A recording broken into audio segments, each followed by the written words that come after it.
Desde a era Vargas, o termo reforma administrativa passou por diversas fases e significados.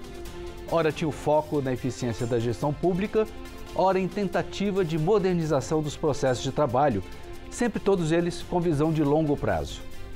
Novamente, a Câmara dos Deputados está tratando do tema. Recentemente foi criado e instalado um grupo de trabalho que tem como tarefa apresentar um conjunto de propostas de legislações para dar ao Estado melhor capacidade, mais qualidade e maior velocidade na prestação de serviços ao cidadão. Eu sou William França e é para entender o que está sendo discutido nesta nova versão da reforma administrativa que eu recebo os deputados Júlio Lopes, que representa o Rio de Janeiro pelo PP, e Pedro Kizai, que representa Santa Catarina pelo PT. Senhores, sejam muito bem-vindos ao Câmara Debate. Eu vou começar com o senhor, deputado Júlio Lopes, por uma questão de precedência, que ele tem 5 mandatos, o senhor tem só 4. Certamente, sim. Deputado Júlio Lopes, como eu falei, está no 5º mandato. Ambos são titulares do grupo de trabalho sobre a reforma administrativa que eu citei aqui. Deputado Júlio Lopes, por que o Brasil precisa de uma reforma administrativa? Bem, William, te agradeço aqui a produção da TV Câmara de nos dar esse espaço. Na minha visão, eu estou há 20 anos tentando construir uma coisa que me parece muito simples e lógica e que eu não consigo fazer avançar, que é o CPF como número único do Brasil. Cada brasileiro, inclusive você, tem para tratar da sua cidadania 23 números. O número do NIS, por exemplo, da Previdência Social, para que ele serve? Se o CPF estivesse em pleno vigor, como ele precisa estar associado à biometria facial e das mãos, nunca teria acontecido o processo que nós estamos vivendo do escândalo do INSS. Portanto, nada é mais central e importante do que reformar o Estado para simplificá-lo, para fazer com que ele seja melhor administrado, mais simples para o cidadão. Eu quero aqui fazer uma denúncia que tenho feito em todas as áreas e todos os programas que eu vou. O SUS é um dos melhores e maiores programas de assistência médica do mundo e tem inacreditáveis e inaceitáveis 360 milhões de registros. Como você pode administrar uma instituição que visa cuidar da saúde do Brasil com 360 milhões de registros de brasileiros se nós temos só 212 milhões de habitantes? Tá certo? Então tem 150 milhões de registros adicionais, que são os mortos, que são os brasileiros que têm 2 ou 3 ou 4 registros. E isso, William, é que faz a grande confusão da gestão da saúde pública do Brasil. Durante a pandemia, eu propus, e assim foi feito, uma associação do CPF do cidadão com o igov.com.br, que é um dos melhores e maiores sistemas de governança digital do mundo. Resultado, o William, o meu colega Isar, todos nós temos a data em que nos vacinamos, o lote da vacina que tomamos, quem deu a vacina, onde foi, enfim, tudo em segundos na internet. Por que não? Todos os procedimentos médicos, administrativos, a anamnese médica, tudo vinculado ao igov.com.br e a um só CPF. É para isso, então, que a gente volta a conversar um pouquinho mais de como chegar a esse modelo que o senhor está propondo. Deputado Pedro Kizai, como eu disse, o senhor está no seu 4º mandato e eu vou fazer a mesma pergunta inicial. Por que o Brasil precisa de uma reforma administrativa? O primeiro argumento o Júlio já nos deu, que é melhorar a eficiência da máquina pública, a transparência dela, incorporando tecnologias, incorporando sistemas informacionais que dialogam com o conjunto do governo entre si, com os governos estaduais, com os governos municipais e com o cidadão brasileiro nos vários ministérios, nos vários programas. Tenho plena concordância nesse ponto. A segunda razão é melhorar a relação do servidor na sua carreira, na perspectiva de valorizar o servidor e ele preste um serviço com melhor qualidade para o cidadão brasileiro. A política pública com mais qualidade, com mais eficiência, com mais rapidez. Essa é a segunda razão. E eu estou contente, porque a PEC 32, que tinha propostas muito ruins, que demonizou o Estado brasileiro, demonizou e criminalizou o servidor público, pelo menos o debate agora não está mais. Porque tinha uma expressão muito forte, que vem da década de 80, que o Estado é o lugar da incompetência, da ineficiência, da improdutividade. Então tem que passar tudo para o privado. Esse debate agora, Júlio, está num patamar mais equilibrado. Está num patamar que reconhece o papel das políticas públicas, reconhece o papel do servidor público, excluindo os privilégios, excluindo e discutindo os supersalários e outras questões que precisa. Então, eficiência, cuidar das pessoas, cuidando do servidor público com valorização e colocando o Estado brasileiro como um indutor das políticas públicas com eficiência, com resultado. Porque, em última instância, é o povo brasileiro que precisa ser bem atendido, lá na Receita Federal, ou lá na saúde, ou lá na educação. Qualidade no serviço público, valorizando o servidor público, e a reforma administrativa precisa dar conta, né, dessas questões todas com modernização do Estado brasileiro.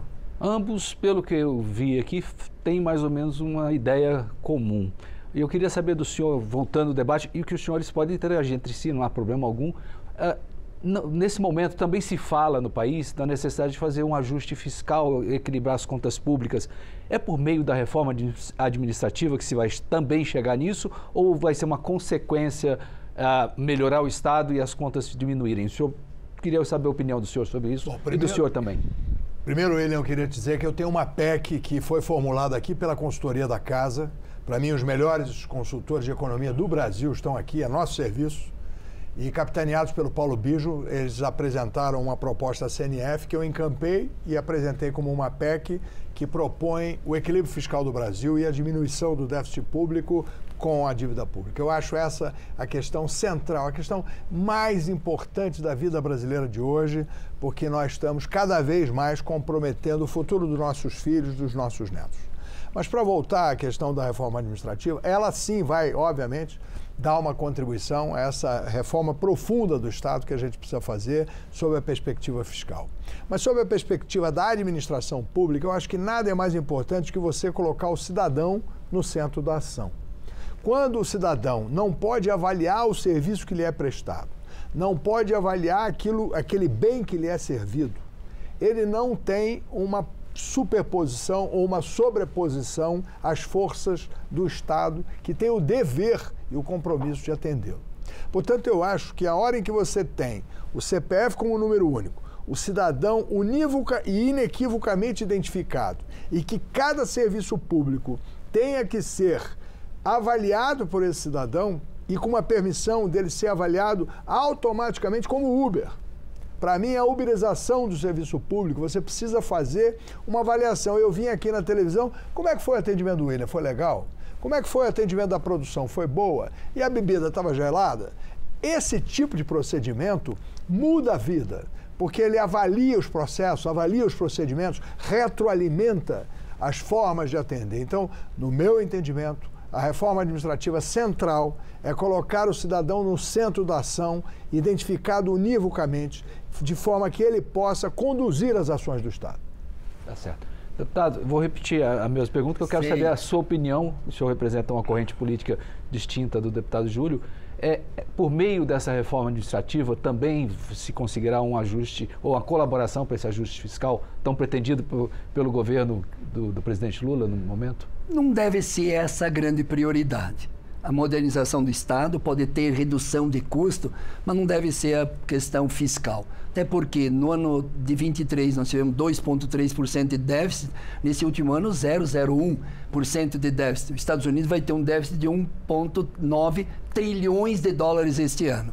Então, a questão do déficit é um outro debate, inclusive o debate de juros altos, que é um absurdo, para mim é um juro criminoso o que nós temos hoje no Brasil, pela política monetarista do Banco Central. Eu acho que são outros temas que tu põe lá 1 trilhão, né, de custo para o erário público e não para o serviço público, não para as políticas públicas. Eu acho que esse é um tema. E também a reforma tributária que fez sobre o consumo, que foi uma reforma importante, necessária, mas tem que trabalhar um pouco sobre a renda para, inclusive, aumentar a receita para ampliar as políticas públicas e não reduzir o tamanho do Estado. O que nós não queremos é um Estado ineficiente, não transparente, não moderno. E aí temos concordância com o que o Júlio fala, de efetivamente quem é a ponta, é o cidadão brasileiro que tem que ser bem atendido na saúde, tem que ser bem atendido na educação, tem que ser bem atendido na infraestrutura, ser bem atendido nos serviços públicos, lá do transporte público, lá do município. Como melhorar a situação e a política pública do município, dos estados e do país. Porque essa reforma administrativa não é uma reforma para o governo federal, é uma reforma que vai atingir estados e municípios. Esse é um ponto importante, porque quando a gente pensa fala em máquina pública, sempre se pensa em governo federal, gastos do executivo, gastos do poder legislativo e judiciário, mas na verdade tem uma cascata. Sim, a grande mudança tem que acontecer nas pontas. O número de servidores é de estados e municípios hoje no país. Eu acho que nós hoje temos uma oportunidade que não tínhamos no passado recente, que é o grande nível de falta de servidores. Todos os estados, todas as prefeituras hoje têm problemas de reposição de pessoal. Aqui nas agências federais, por exemplo, nas instituições federais, é um problema enorme. E talvez seja o momento da gente, ao invés de dificultar a vida daquele servidor que já está empregado, que está contribuindo com o país, que está dando sua vida e seu sacrifício para o desenvolvimento nacional, nós mudarmos os acessos ao serviço público com mecanismos mais modernos, talvez com a CLT, flexibilizar a contratação de serviço público, para que a administração pública possa agir com mais agilidade. Hoje, as transformações do mundo se dão em dias, em horas, em segundos. A gente vê tecnologias que se transformam em 1, 2 anos, mudam todos os paradigmas, mudam a forma do mundo funcionar e, obviamente, uma administração pública engessada na vitaliciedade, nos concursos públicos, não tem dinamicidade, não tem velocidade para acompanhar essas transformações do mundo. Nada contra os direitos dos funcionários públicos, mas a gente precisa adequar a velocidade da transformação da sociedade e do mundo à prestação de serviços a essa mesma sociedade. Então, acho que nós temos uma oportunidade grande. Eu tenho conversado bastante com os colegas. Eu acho que ao invés de penalizar o funcionário que já está trabalhando, que já está com uma regra estabelecida, vamos deixá-los assim e vamos impor novas possibilidades, novos meios para que a administração pública possa se reequipar, se reaparelhar de gente competente, dedicada e que possa ser avaliada por desempenho. Esse é o grande segredo. Todo mundo precisa ter o seu desempenho medido, avaliado e certificado. Eu tenho muita sintonia em alguns aspectos. Primeiro, em relação ao serviço público, não fazer uma reforma administrativa para demonizar e criminalizar o servidor público. Segundo, nos direitos do servidor público. Direito do servidor não se retrocede, se mantém ou se amplia dentro de uma perspectiva de carreira. Essa é a segunda tese que eu defendo. E terceiro, dialogando com o Júlio, de um lado a gente pode modernizar formas de acesso ao serviço público, sim, e ao mesmo tempo você não pode perder grandes quadros do serviço público que podem perder para o serviço privado. Nós estamos perdendo muitas cabeças, mesmo que vão se aposentando, e pessoas extraordinárias no serviço público, que foi financiado pela sociedade, e a gente perde porque às vezes não valoriza o serviço público. Então, a carreira também permite a permanência. Vem um governo, sai o governo, a democracia elege outro governo, do espectro de esquerda, do espectro de direita, mas o servidor público que carrega esse acúmulo do Estado, o acúmulo das políticas públicas na permanência. Tu imagina fazer contratação exagerada de cada governo? Se ele permite uma flexibilização enorme, então tem que equilibrar. Tem que equilibrar entre a carreira de um servidor que mantém as políticas públicas, mantém o acúmulo, mantém o conhecimento, e daquele que não tem, que vem, que vai, que a rotatividade pode ser, como hoje nas gerações atuais, muita rotatividade, inclusive no setor privado. Então, no setor público, tem serviços que são essenciais, que não pode ter rotatividade. Outros setores podem modernizar e buscar outras alternativas. Então, eu tendo a não exagerar impossibilidades sem manter a permanência do serviço público de grandes profissionais que a carreira permite ele olhar. Vou envelhecer bem, vou me aposentar dignamente, então vou continuar servindo o povo brasileiro como servidor público. A percepção que a gente tem de fora, olhando o trabalho que os senhores estão começando a fazer, é que dessa vez tem um certo, um pouco de equilíbrio, como o deputado Pedro falou, de que não tem muitas divergências. É isso mesmo? Vocês vão tratar daqueles detalhes complicados? O relatório ainda. Porque o relatório aqueles detalhes ainda. complicados. Nós estamos medindo todas as nossas diálogos. Aqueles detalhes complicados como os penduricalhos que se falam, vai tratar disso também? Até para a opinião pública entender. Vai chegar nesse nível? Eu posso antecipar a você que o pau vai comer. Porque tem que comer mesmo, porque a gente tem ideias diferentes, tem visões diferentes, e é necessário que assim seja. E é necessário e é produtivo que assim seja. E nós, se Deus quiser, vamos ter muitas discussões sadias a esse respeito. Mas o que eu vejo, William, e todos aqui, há um consenso na sociedade brasileira de que há necessidade de uma mudança. As pessoas vivem e experimentam a mudança do dia a dia todos os dias. Então elas sabem que o Estado precisa se modernizar, elas sabem que o centro da ação tem que ser o cidadão e que a gente precisa trabalhar para fazer uma adequação. Então, claro que você tem 1,5 milhão de funcionários públicos e eles não têm por que ser penalizados, também não acho que não. Acho que eles devem ser preservados, devem ser motivados, devem ser de alguma forma até protegidos. Mas o Estado precisa se reequipar, o Estado precisa ser mais atrativo, mais atraente, né? E para isso a gente tem que trabalhar muito, modernizando as formas de acesso, as formas de avaliação e as formas de comportamento diante do serviço público. Vai ter esse clima mesmo mais agitado daqui a pouco? Ah, vai agitar, né, Júlio? Vai agitar, porque daí que vem as propostas da relação das questões das pessoas, da modernização. E vem também a reação dos setores. Tu vai mexer em super salário. Você acha que quem recebe super salário vai gostar de nós mexer neles? Mas vai ser mexido? Eu acho que sim. Pelo menos o Pedro Paulo tem levantado isso. Não, mas se depender de mim e de você, vai, né? Nós vamos ter que enfrentar isso. 11 bilhões no judiciário. 11 bilhões de reais. Tem que ser coisa transparente, acima William. do teto. Se o salário... A sociedade precisa saber e acompanhar isso. Isso é inaceitável. A gente precisa, como na Câmara Federal, todo mundo esculhamba a gente, mas o nosso está todo transparente. Qualquer cidadão que está vendo aí a TV Câmara ou qualquer outro, acessa aí na Câmara e vê onde foi cada centavo gasto na Câmara. Seja em verba parlamentar, deslocamento do deputado ou salário. E assim tem que ser também com os super salários. Porque o penduricário, ele traz uma dupla consequência. É uma coisa, muitas vezes, de subterfúgio para aumentar a renda de quem está trabalhando ali no serviço público e não paga imposto de renda, como todos outros trabalhadores pagam. Nós pagamos 27,5, mas se tu pega lá 15, 20, 30, 40, 50 mil no mês, não desconta a Previdência, como é que tu vai quebrar a Previdência? A Previdência já está quebrada, né? Isso entendeu? Tu vai quebrar a Previdência. Tu vai, como também contratação de terceirizados e tudo, também não financia a Previdência, como outras formas que hoje a reforma trabalhista permite no setor privado, como o MEIs e tudo, que a contribuição é mínima. Do outro lado, se tu não paga o imposto de renda, também o poder público não recebe aquilo que paga para ele, em forma de não salário. O salário está tributado, o salário tem a contribuição, o salário tem uma parte dele retorna para a sociedade brasileira em forma de imposto. Todas essas outras formas não retorna.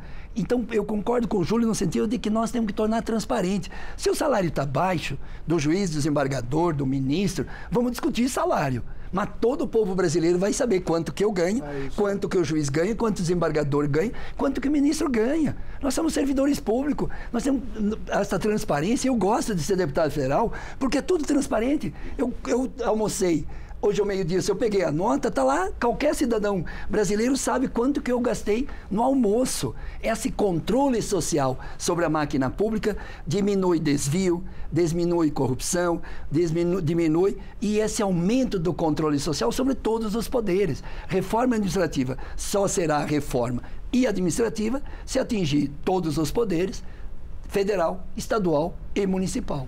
Estamos caminhando por fim da nossa conversa aqui, do nosso debate. E eu queria saber dos senhores quais são os próximos passos. A comissão começou a trabalhar recentemente e tem um prazo para isso. Quais são, para os nossos telespectadores entenderem, o que vem por aí agora? Quais são as etapas, por favor? Bom, a gente tem um cronograma que está público, né? As pessoas podem acessar esse cronograma e as reuniões, obviamente, sempre tem a interface daquilo que surge, né? Ou do debate do dia a dia do jornal. Mas o nosso cronograma de trabalho está colocado e aí cada um vai poder acompanhar as nossas reuniões, mas o trabalho é esse, é também observar cada dia a sociedade e as solicitações dela.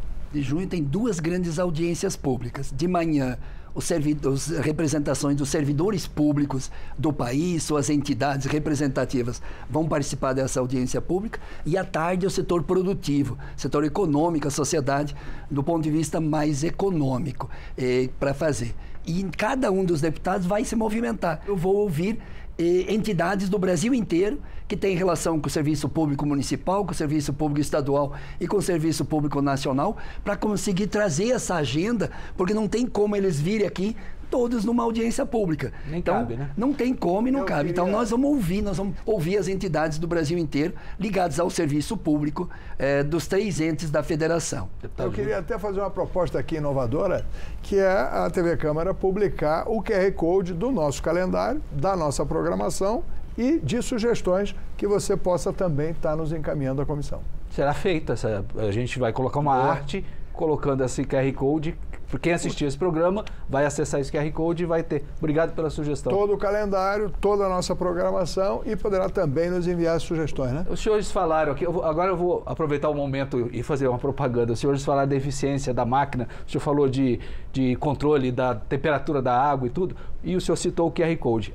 A TV Câmara acabou de ganhar um prêmio internacional de eficiência no setor público com aquelas telas interativas onde aparece o QR Code. Aquilo é uma inovação mundial, a gente ganhou um prêmio internacional por conta dessa exposição ou dessa facilitação para o cidadão, de que ele pode, basta focar o celular dele, ele acessa o projeto ou a fala daquele deputado.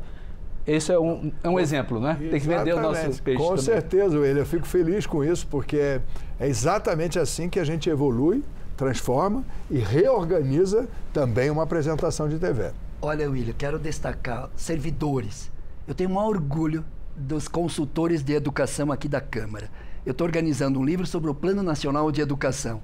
Onde nós vamos buscar os estudos? Nos consultores, nos servidores públicos da Casa, da Câmara dos Deputados, que vai espalhar esse estudo para o Brasil inteiro. Então, não precisa demonizar nem criminalizar. Dá para efetivamente enfrentar os problemas onde eles estão e fazer um Estado mais moderno, mais transparente e eficiente no sentido da qualidade do serviço público que se presta nesse país. Eu tenho muito orgulho.